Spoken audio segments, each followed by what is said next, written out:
you something that may seem unrelated to the topic of this video, but trust me, it'll make sense in a second. Thank you. 24.3 thousand subs, 417,000 views on this video. Thank you so much. You just have no idea how warming and how generous that welcome is, your love is, your affection, and I'm gratified by it. In 2004, John Kerry stood on a stage and conceded the presidential race to George W. Bush. This was a cataclysmic shock to everyone. The polls had predicted an overwhelming Kerry victory. Voters were clearly unhappy with the ongoing war and the lagging economy. The Democrats were united as anti-Bush, but never really offered an alternative. When Kerry lost, Democrats sensed voters had rejected not just the candidate, but the party itself.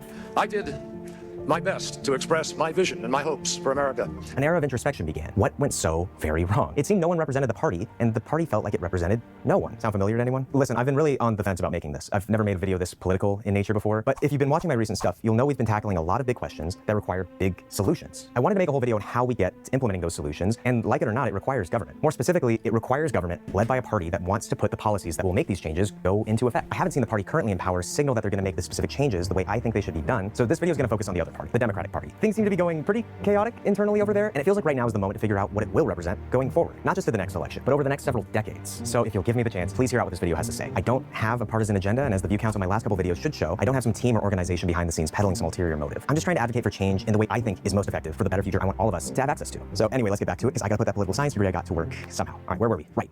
The Democrat Party today is at a crossroads. The latest opinion polls show the party with an abysmal approval rating, even as the president gets less and less popular. The 2024 election was close. Donald Trump won the popular vote by a smaller margin than Hillary Clinton won it by in 2016, yet the country seems to believe he won a sweeping mandate, and it feels like no one is arguing against it. What happened to the opposition party? There's clearly a hunger for it. Bernie Sanders is fighting oligarchy rallies or filling up stadiums across the country, and yet no one person has stepped up to represent this anger. Last I checked, the country operates under a two-party system. So what happens when one of these parties goes dark? And how did it happen? After all, 4 years after the Bush-Kerry debacle, Democrats won the 2008 election in a landslide, with Barack Obama beating John McCain by 10 million votes and entering the White House with massive congressional majorities at his back. This isn't a question I want to frame in this political moment alone. At the top of Donald Trump's second term, I think it's lazy and short-sighted. The answers we'll come to would be reactionary, and they won't age well. And to be honest, I would like this video to have ad revenue with some longevity. After all, the problems people have with this party go way deeper and span way longer. The causes stretch back much further than 2024, and the solutions need to be implemented past 2028. So let's start by looking back, way back, for some of us. 2002. I promise you, that time will come. The time will come. Harry Potter and Alex O'Connor having a child would be this guy. The election will come when your work and your ballots will change the world, and it's worth fighting for.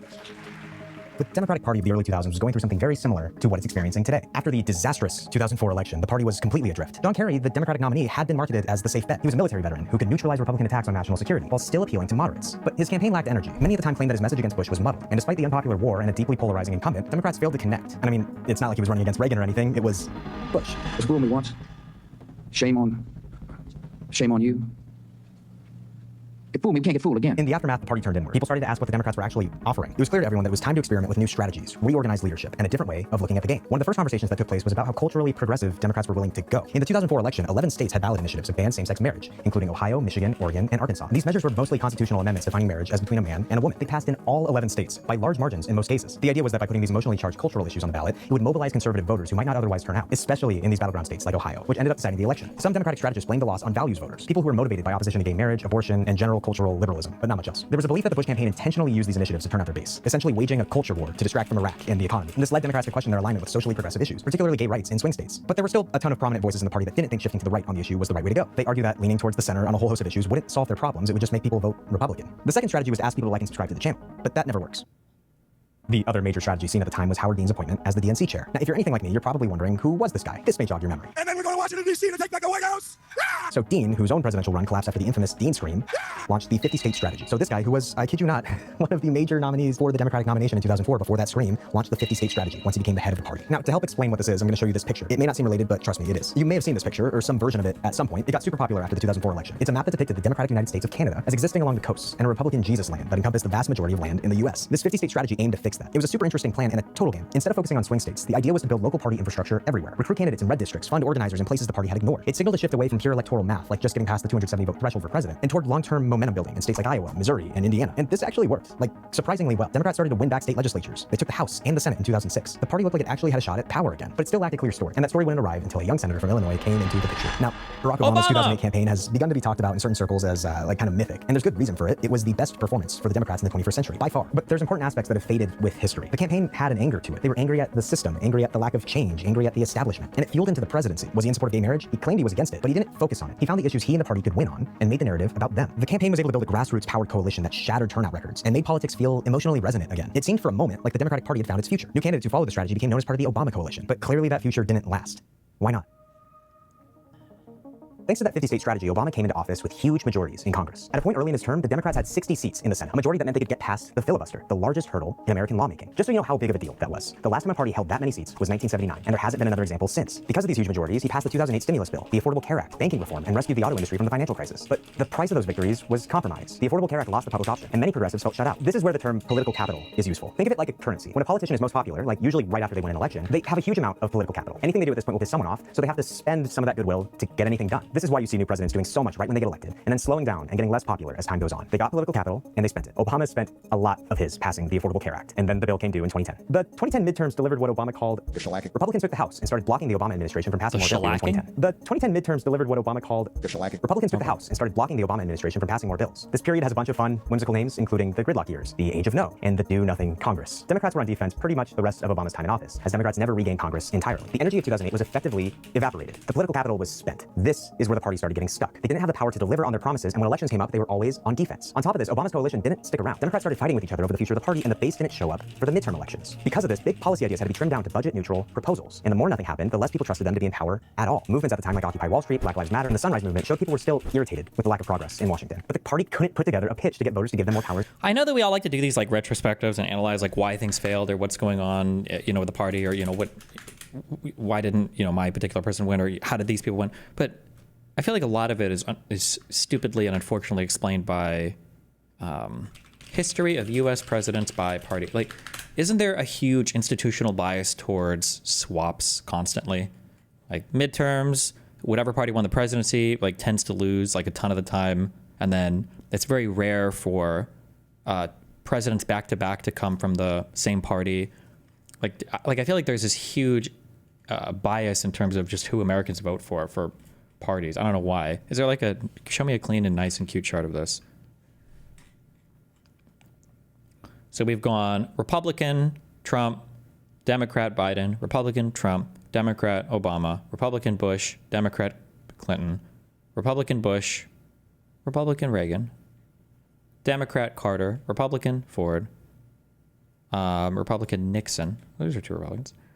Two Democrats, Johnson, Kennedy, Eisenhower, Republican, Truman, Democrat. And then I think the midterms, it tends to go pretty rough as well, at least over the past like several decades. Few decades? I don't know, it was a cute list of midterm losses, but in Congress. Instead, it often sidelined or absorbed these movements without actually shifting its core ideology. And by the time Hillary Clinton ran in 2016, the party's message was clear: stay the course. But the electorate didn't want that. Donald Trump, for all of his chaos, at least sounded like he recognized something needed to change. Clinton offered continuity, and in turn, Trump offered change. If you were paying attention at the time, it was clear people still... You literally spent the first half of 2024 saying we can't lose the incumbent advantage and ditch Biden. That has nothing to do with what I'm talking about right now. I'm saying like two different presidents back to back. I feel like the past like 30 or 40 years, it's just not common, or I don't think it's happened since, what was it? It was Reagan Bush, where you have two different presidents from the same party winning back to back. People wanted change. But this drift in the party continued post-Trump. Democrats regained power in 2020, but with much slimmer margins than before. That seemed more like a rejection of Trump than an endorsement of a bold Democratic agenda. The Democratic primary that year was a chaotic mess of candidates with vastly different ideologies and ideas for the future of the party. Biden was the compromise candidate, selected solely on his moderate appeals ability to get Donald Trump out of office. He was not Obama. And once in office, this trend of staying the course continued within the Democratic Party, as seen in now President Biden's own comment to donors that, quote, nothing would fundamentally change. It felt like the party had given up before the fight even started. And then in 2024, well, you know the rest. I don't I feel like this is so cherry-picked. Like when he's like, I'm pretty sure this quote, even if you read the beginning of just this one quote, we can disagree in the margins, but the truth of the matter is it's all within our wheelhouse and nobody has to be punished. No one's standard of living will change. Nothing would fundamentally change. I'm pretty sure this was said to assuage because some people are like, you're going to rob from all the wealthy people and you're going to rob from the middle class and tax everybody to destroy everybody's standards of living just to redistribute our wealth. It's like, well, no, fundamentally nothing's going to change with that. This is kind of what this was addressing. Now, I know that progressives love to slurp this quote up and then spit it out like people saying, no, don't worry, the lobbyists and donor interests are going to be preserved and I will make sure not to harm their standards like this. Okay. Change. It felt like the party had given up before the fight even started. And then in 2024, well, you know the rest.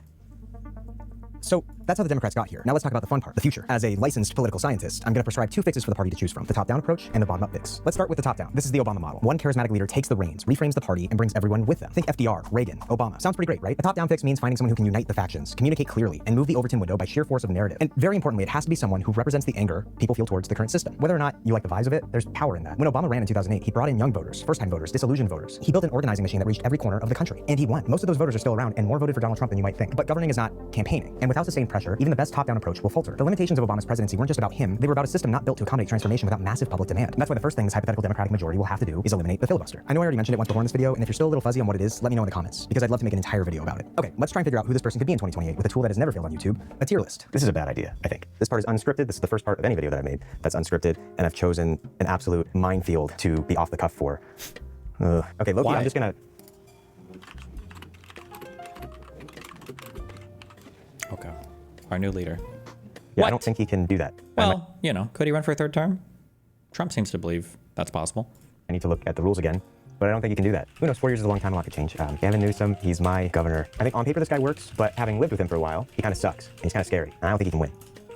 B tier. Please don't hold me to this. This was a bad idea. Okay, Cory Booker, he just gave that speech, right? He gave that the longest Senate floor speech, something like that. That was a cool stunt. He's like bloodthirsty for this job, I swear. But I think all senators are. B tier. I don't know what his sell is. I feel like a lot of political analysts will talk about having the hat or the slogan or the logo. I can't for the life of me think of what this guy's selling that 10 other people don't already have. But the speech was cool, so he stays in B tier. I feel like I follow this stuff pretty closely. I have no idea who this is. I'm gonna get flamed in the comments. Maybe I What? do, but He I don't doesn't think know I who- do. If this guy shows up on one more podcast, his name Rahm Emanuel. Rahm Emanuel has a great track record in Washington. He's been a part of the history of quite a few other campaigns. This guy was behind the Obama campaign that we've been talking so highly about.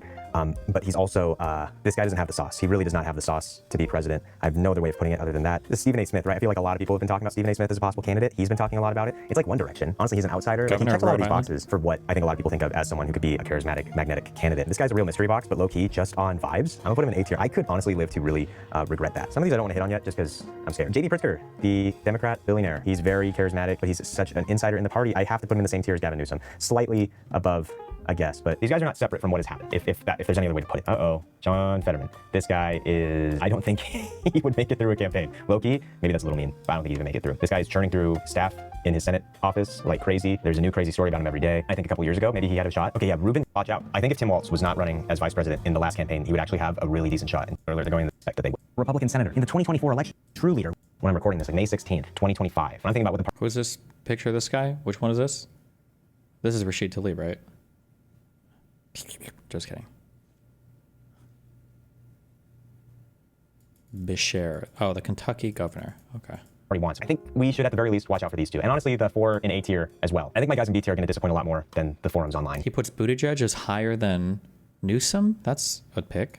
seem to expect that they will, unfortunately. God, this is going to age extremely poorly. Let's please get back to the video. If someone emerged today, a true leader with a unifying vision and structural ambitions, there's a very real chance the party would follow. It happened before, and I think it could happen again. Ask around, there's a hunger for it. But banking on that kind of figure is a gamble. They might not show up at all, and waiting for them means still just waiting. So what about the other option? Now, the second technique the party could use to fix all of this is the bottom-up approach. This means movement building, grassroots candidates, primary challenges, and local wins. This approach doesn't rely on a single leader. It relies on coalitions, on people organizing in their own communities and running for school board, city council, state legislature. It's slower, messier, but arguably more sustainable. There are real examples of this having momentum. Dan Osborne in Nebraska ran as an independent mechanic and nearly unseated a Republican senator in the 2024 election in Nebraska. AOC unseated a powerful incumbent in a Why would one of your successful examples is nearly unseated? deep blue district as an independent council, state legislature. It's slower, messier, but arguably more sustainable. There are real examples of this having momentum. Dan Osborne in Nebraska ran as an independent mechanic and nearly unseated a Republican senator in the 2024 Nearly unseated? I mean, this might be good for Nebraska. I don't know how the split usually is, but that's a good 6-point spread, my dude. 7-point spread, 6.5-point spread. But election in Nebraska. AOC unseated a powerful incumbent in a deep blue district. These are proof of concept stories. Bernie Sanders was recently asked about this during the Fighting Oligarchy tour. He encouraged people looking to get into public office to follow his lead and run as an independent who caucuses with the Democrats. For aspiring politicians in heavily red states like Nebraska, this could seriously help build up long-lasting majorities, not of Democrats, but progressives and populists. And the 50-state solution we talked about from 2004 had some great ideas, but the party has a serious branding problem these days. Some would argue deathly. Approaching the same method but under independent monikers may be the best path forward in 2025. The challenge is that it takes time, and it faces resistance. The DNC has tried to blacklist those who work with challengers. Take David Hogg. He was recently elected the vice chair of the DNC, but he founded a group called Leaders We Deserve. They've raised over $20 million, and the group plans on spending in safe blue Democratic primaries against sitting House members by supporting younger, more progressive opponents. Under the current system, incumbents get protection. Resources flow to the center, and the media doesn't pay attention to local stories until it's too late. Under a proposal unveiled just the other week, national Democratic officials would be required to pledge neutrality in all primaries. During a call with members, the DNC chairman, Ken Martin, called for the DNC officials' neutrality to be codified in the party's rules and bylaws. This would effectively stop David Hogg's efforts entirely if he stays in the DNC. Now, all this comes at the same time a CNN poll found that 52% of Democrats believe their leaders were steering the party in the wrong direction. And this is what the party is focusing on right now. Stay the course, right? Still, despite the challenges, the strategy is how you build a new party inside the shell of the old one. You win local races, you push policy, you change the narrative. It's slow, but it can work. And it doesn't depend on a unicorn savior showing up on time. I feel like this is the answer in a lot of these videos, but the answer might lie somewhere in the middle. A hybrid fix, top down and bottom up. The idea here is that you can build the movement infrastructure and keep the door open for a leader to emerge who can Holy shit, just do all the things at once. Yes. handle it. Think FDR working with labor unions, LBJ and the civil rights movement. You need pressure and vision. Movements without access get ignored. Leaders without pressure get comfortable. This is where things get interesting. Didn't these same people piss and shit because they claimed the party was biased towards Hillary? I'm not getting like crazy, tanky, progressive vibes from this guy. He just sounds like a liberal Democrat dude who's trying to brainstorm how to win elections. He had way too many people way too high on that tier list for this guy to be like an ultra fucking progressive or tanky socialist guy. Interesting. Because if progressives keep winning local races and someone charismatic rises up from that world, you suddenly have a real shot at transformation. But the party can't just wait for that to happen. The work has to be done now. The organizing, the primaries, the messaging, the pressure campaigns. The point isn't to hope someone saves everything. The point is to build a movement strong enough that if someone wants to lead it, they have to earn it. Wow. What a guy.